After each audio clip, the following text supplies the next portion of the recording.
Hidup seringkali terasa seperti perjalanan yang tidak benar-benar pernah usai. Kita tumbuh dengan keyakinan bahwa suatu hari nanti semuanya akan menjadi lebih baik. Namun semakin jauh melangkah, semakin kita sadar bahwa penderitaan hanya berganti bentuk. Saat satu masalah selesai, masalah lain sudah menunggu di tikungan berikutnya. Sejak lahir, manusia telah diperkenalkan dengan kehilangan.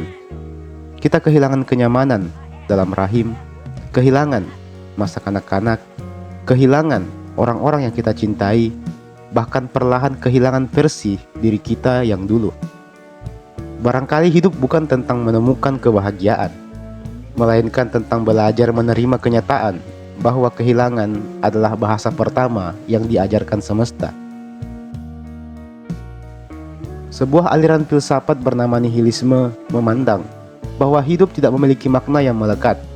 Alam semesta tidak peduli pada impian kita, tidak memberikan hadiah bagi mereka yang baik, dan tidak menghukum mereka yang jahat. Segalanya terjadi tanpa alasan yang harus kita pahami. Pemikiran ini terdengar kejam, tetapi justru karena itulah ia terasa begitu jujur. Banyak orang menghabiskan hidup mengejar kebahagiaan seolah itu adalah tujuan utama. Padahal, kebahagiaan lebih sering datang sebagai tamu yang singgah sebentar, lalu pergi tanpa pamit. Yang menetap justru rasa cemas, ketakutan, penyesalan, dan kekhawatiran akan masa depan. Kita hidup di dunia yang mengajarkan bahwa kerja keras selalu membuahkan hasil. Namun, realitas tidak sesederhana itu. Ada orang yang bekerja seumur hidup, tetapi hidup dalam kesulitan. Ada pula mereka yang memperoleh segalanya tanpa pernah benar-benar berusaha. Dunia tidak mengenal kata adil. Dunia hanya berjalan.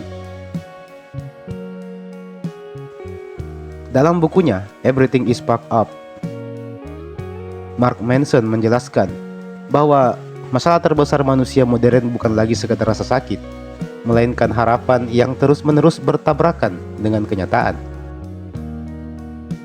Kita berharap hidup akan masuk akal. Kita berharap orang lain akan memahami kita. Kita berharap usaha selalu dihargai. Ketika harapan itu runtuh, penderitaan terasa berlipat ganda. Ironisnya, semakin kita berusaha menghindari rasa sakit, semakin besar rasa itu datang menguasai hidup kita.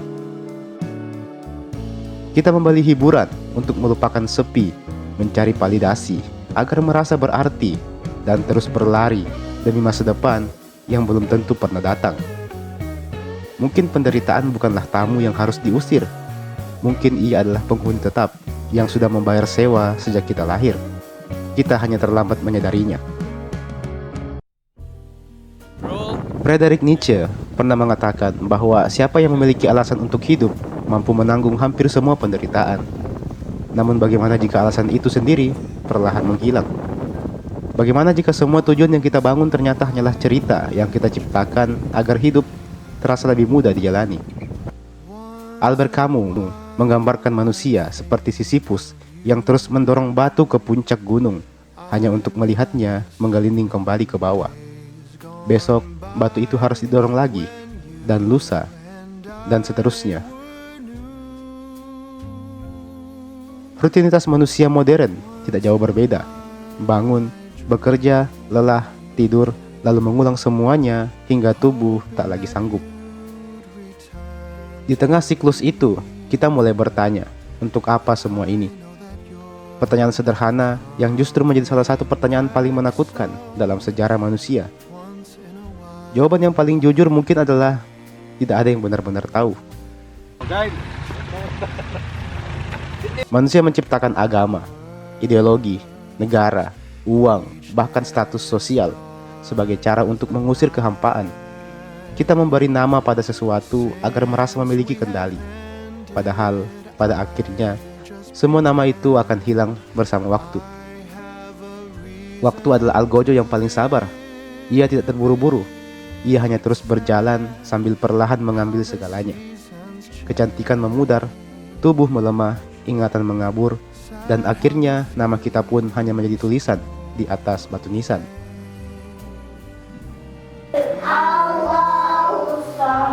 Yang lebih menyakitkan lagi, sebagian besar dari kita akan dilupakan. Mungkin anak-anak kita masih mengingat, mungkin cucu kita sesekali menyebut nama kita. Namun beberapa generasi kemudian, keberadaan kita akan lenyap, seperti debu yang diterbangkan angin.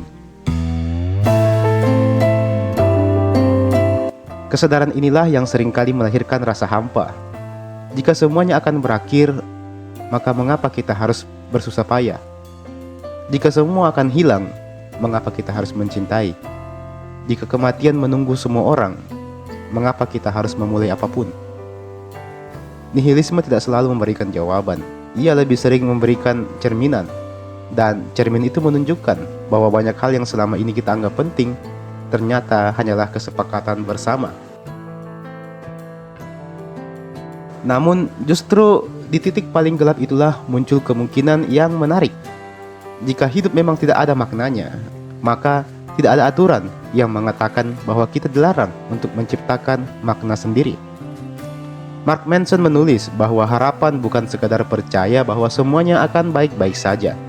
Harapan lahir ketika kita berani menerima kenyataan apa adanya. Bahkan ketika kenyataan itu tidak menyenangkan. Menerima bahwa hidup sulit bukan berarti menyerah.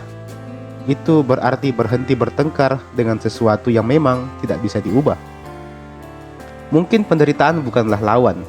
Ia hanyalah konsekuensi dari kenyataan bahwa kita hidup, mencintai, berharap, dan suatu hari nanti akan kehilangan semuanya. Anehnya, justru karena semuanya sementara, setiap pelukan menjadi berharga. Setiap tawa terasa langka. Setiap pertemuan menjadi istimewa. Keabadian seringkali membuat sesuatu kehilangan nilainya, sedangkan kepanaan membuat setiap detik menjadi terasa mahal. Tidak ada yang bisa menjanjikan bahwa besok akan lebih baik. Tidak ada filsuf yang mampu menghapus rasa sakit. Tidak ada buku yang sanggup menghilangkan kesedihan sepenuhnya. Yang ada hanyalah manusia yang terus melangkah meski tahu jalan di depannya tidak selalu ramah. Barangkali hidup memang dipenuhi penderitaan. Barangkali dunia memang tidak memiliki tujuan yang telah ditentukan. Namun, di antara segala kehampaan itu, kita masih memiliki kebebasan untuk memilih bagaimana menghadapi hari ini. Dan terkadang, kebebasan kecil itulah yang membuat langkah berikutnya masih layak diambil.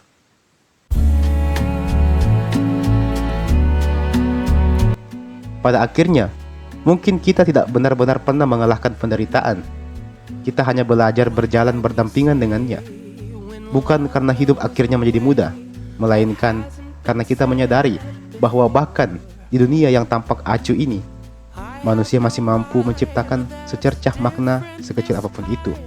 Dan terkadang, secercah itulah yang membuat malam paling gelap tidak sepenuhnya kehilangan cahaya.